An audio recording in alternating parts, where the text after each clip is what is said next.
और मैं सरकार से कहना चाहता हूं, तुम जिस दम भी निगाहों मोड़ कर सो रहे हो, तुम्हारा प्रशासन ने आज एक बेटी को जलाया है गड्ढा कोड़कर। तुम 100 गड्ढे कोड़कर तैयार रखो, क्योंकि उसी बेदी पर चढ़ने के लिए इस पान समाज का बेटा आगे आया है। और मैं 100 घंटे कह रहा हूं, 1 मिनट देरी नहीं होगी और मैं मधुबनी में सबसे पहले बैठूंगा। और मुझे कौन समर्थन देता है इस नेताओं में, मैं ये जानना चाहता हूं। क्या समर्थन है आप लोगों का? समर्थन है आप लोगों का?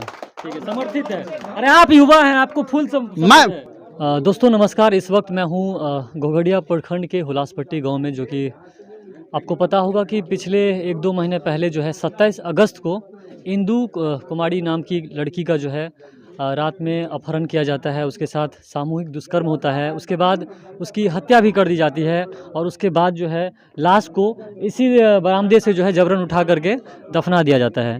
तो लगभग इतना दिन हो जाने के बाद भी जो है मैंने सबसे पहला जो खबर किया था वो 5 दिसंबर को किया था। तो यहाँ सबसे पहले मीडिया बंधु भी मुझे दिखाई दे रहे हैं, तो इनसे भी हम बातचीत करेंगे कि आखिर जो 27 तारीख को नाम दर्ज FIR हुआ था जिन भी आरोपियों पर, तो अखबार में भी क्यों नहीं चला ये खबर? आखिर क्या मामला है जो पत्रकार बंधुओं की जो है नज़र इस पर नहीं पड़ रही हैं? तो सबसे पहले सर हम आपसे चाहेंगे कि 27 अगस्त को जो है इस तरह का घटना यहाँ आया था और ये फुलपरास थाना में जो है दर्ज भी हुआ, तो प्रिंट मीडिया की स्याही सूख चुकी है क्या? जो एक भी खबर इसके कॉलेज में नहीं है, प्रिंट मीडिया की स्याही सूखी नहीं है। प्रिंट मीडिया की स्याही बिल्कुल सही है और खबर छपी थी, आपको जानकारी नहीं है।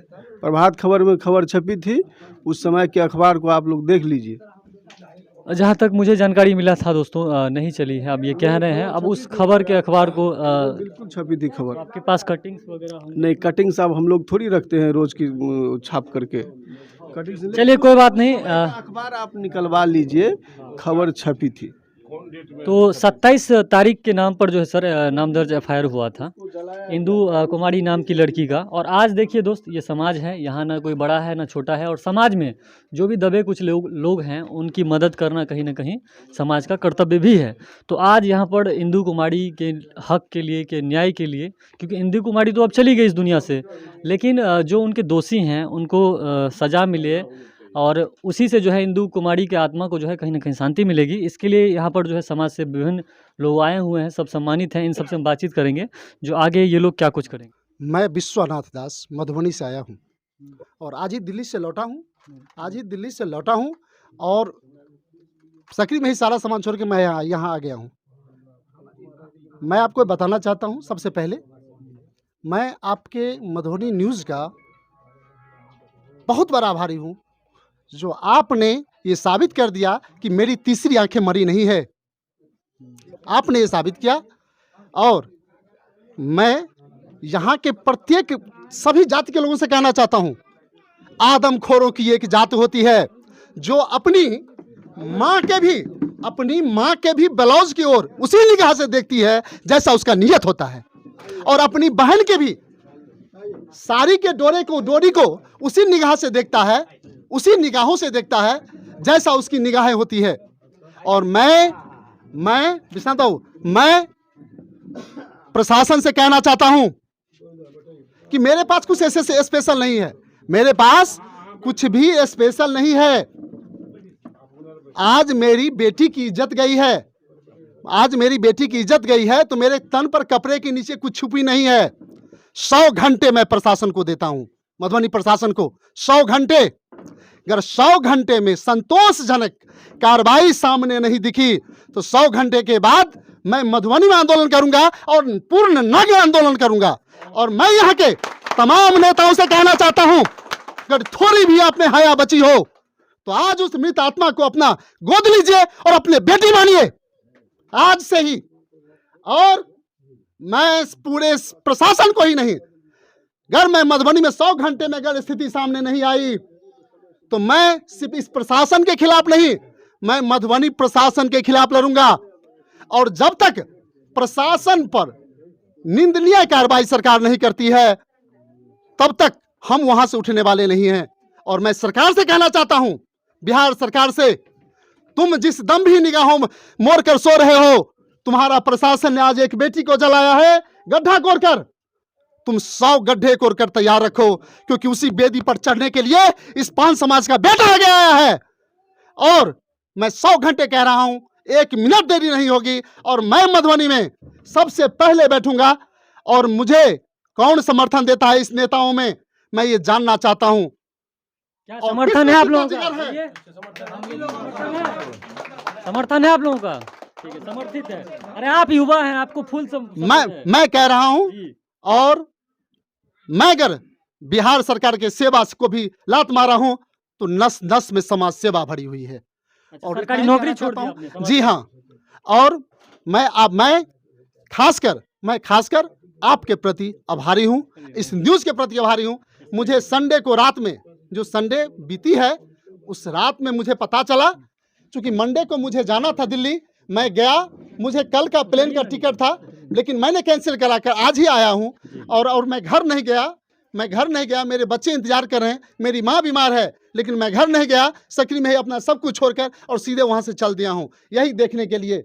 मैं भिखारी बाबू से कहना चाहता हूं, वो सिर्फ आपकी बेटी जिंदा तक थी, मरने के बाद हम सबकी बेटी है और हमने उस अमृत आत्मा को गोद लिया। बस यही कहना है मुझे। जिस तरह से ये बेखौफ बोलते हैं, कोई दल में रह के नहीं बोल सकता है। कोई नेता सोचते हैं प्रशासन बुरा मान जाएंगे, कोई नेता सोचते हैं हमारे प्रखंड अध्यक्ष, जिला अध्यक्ष या नीतीश कुमार बुरा मान जाएंगे। अरे भाई सही बोले ना, जब आपकी बेटी के साथ अन्याय हो ही गया है तो आप क्या ऊपर दिखा रहे हैं कि हमने शर्ट पहना है? सही में आप नग्न हो गए हैं। तो हम यही कहेंगे, जो पत्रकार हैं, स्पेशली प्रिंट मीडिया से हैं, तो अपनी स्याही को सूखने मत दीजिए। वैसे भी प्रिंट की हालत बहुत ख़राब है। हर एक पंचायत में 50 पेपर भी आजकल नहीं बिक रहे हैं। क्यों? क्योंकि उसमें खबर छपने से पहले ही समझते हैं ना बिक जाता है। तो कम से कम उस स्याही को बरकरार रखिए। और जो सोशल मीडिया पर नए भाई लोग क्रांतिकारी आ रहे हैं, आप लोगों को भी बहुत बहुत धन्यवाद जो यहाँ आए। मेरे वीडियो बनाने के बाद भी करीब 50-100 चैनल यहाँ पे आया है। कितने लोग मुझे फ़ोन किए, बताइए दिग्विजय जी। तो आप लोगों का भी मैं धन्यवाद करना चाहता हूँ कि मैं ही अकेला नहीं हूँ, आप सभी लोगों का कहीं ना कहीं मुझे सपोर्ट मिलता है। इंदू मेरी भी बहन है, बिहार की बेटी है, वो किसी समाज से बिलोंग करती है मुझे नहीं पता। मैं ब्राह्मण हूँ तो इसका मतलब क्या हो गया? मैं किसी के लिए न्यूज़ नहीं करूँगा। मैं एक पत्रकार हूँ, यहाँ मेरा कोई जाति नहीं है। यहाँ मुझे ना कोई प्रशासन का काम है अपना काम करना, नेताओं का काम है अपना भाषण देना, और मेरा काम है अपना न्यूज़ दिखाना। तो मैंने न्यूज़ दिखाया, इट्स माय ड्यूटी। और मैं इसके लिए जो है मतलब इन लोगों का भी धन्यवाद देता हूँ। ये लोग फ्री में मुझे कह रहे हैं कि मैं आभारी हूँ। ऐसा कुछ नहीं है सर, आप लोग जो है इसको न्याय दिलाइए, ताकि मुझे लगे कि हाँ मैंने न्यूज़ किया, न्याय तो के ये नेतागिरी तक सीमित न रह जाए। न्याय के प्रति मैं आपको कहता हूँ, ये भाषणबाजी और यहाँ पर जो टेबल कुर्सी लग रहा है उस तक सीमित मैं न रहे। न्याय के प्रति आपको कहता हूँ, हाँ, अन्यायी किसी भुलावे में ना रहे। हाँ, वो नेताजी सब आकर के ये दिखाएंगे, हम सुनिए कि हम आरजेडी में हैं, जदयू में हैं, वो हो तक न रह जाए, कम से कम दोषी पर कार्रवाई हो। अन्यायी किसी भुलावे में ना रहे। दुनिया की कोई प्रशासन उसकी रक्षा नहीं कर सकती। याद रखिए, जिस समाज को न्याय नहीं मिला प्रशासन से और समाज से, वही जंगल का रुख किया। वो भी हमारे ही भाई हैं। वो जंगल का रुख क्यों किया? किसी को ये अच्छा नहीं लगता कि मैं जंगल में गुजारा करूं। किसी ने कभी ना कभी उसके बहन बेटियों के साथ भी ऐसा ही अन्याय हुआ होगा। इससे आप आंखें नहीं मोड़ सकते या हम आंखें नहीं मोड़ सकते। आने वाला कल इसी परिवार का जो बच्चा जन्म लेगा, आज उसे न्याय ना मिले, आज इस भिखारी दास को न्याय ना मिले, तो इसके परिवार में जो बच्चा जन्म लेगा वो सामाजिक नहीं हो सकता। ये मैं लिख कर दे सकता हूं कि वो सामाजिक नहीं हो सकता। क्या नाम है सर आपका? विश्वनाथ दास। आइए इधर। और तो भिखारी दास जी, क्या लगता है आपको, जिस तरह से लोग आ रहे हैं और आपका मनोबल बढ़ा रहे हैं, आपकी बेटी के साथ जो अन्याय हुआ है उसके लिए आवाज उठा रहे हैं, भरोसा है इन सब पर? जी जी, पूरा भरोसा है सर। ऐसा तो नहीं कि फोटो खिंचा के चले नहीं जाएंगे? नहीं, पूरा भरोसा है सर इन सब पे। हमारा मालिक है, ये सब न्याय दिलवा देंगे सर। दिलवा देंगे। दिलवा देंगे। देखिए, बाप के लिए बहुत दुखद पल है। बाप अपनी बेटी को पैदा करता है, बेटा सौभाग्य से मिलता है, बेटा जो है मिलता है भाग्य से, बेटी सौभाग्य से मिलती है। और बेटी को जवान करने के बाद विवाह करता है बाप, और उसमें सबको इनवाइट करता है। लेकिन आज यहाँ पर इनवाइट जो किया गया है वो कोई शुभ नहीं है, बैड है। और लेकिन हम यही चाहेंगे कि कम से कम इस बाप के जो बेटी का मौत है उसका मजाक न बने, उसका जो है न्याय मतलब मिले। आपको कैसा विश्वास है? आप लोगों पे हम कह रहे हैं कि मजाक ना बनाएं इसकी। ये देखिए, मजाक नहीं बनेगी। मैं 100 घंटा कहा हूं, अभी से आप घड़ी देखिए, 100 घंटा अभी से आप टाइम देख लीजिए। 100 घंटे के बाद हम आपको मधुबनी में धरना पर मिलेंगे। 19 तारीख है और 1:39 जी, 100 घंटे अभी से आप नोट कर लीजिए। मान लीजिए। तो उम्मीद करते हैं कि मात्र 100 घंटा इन्होंने दिया है, तो देखिए क्या होता है, और जो भी कुछ आगे का अपडेट होगा, मैं बहुत बहुत धन्यवाद।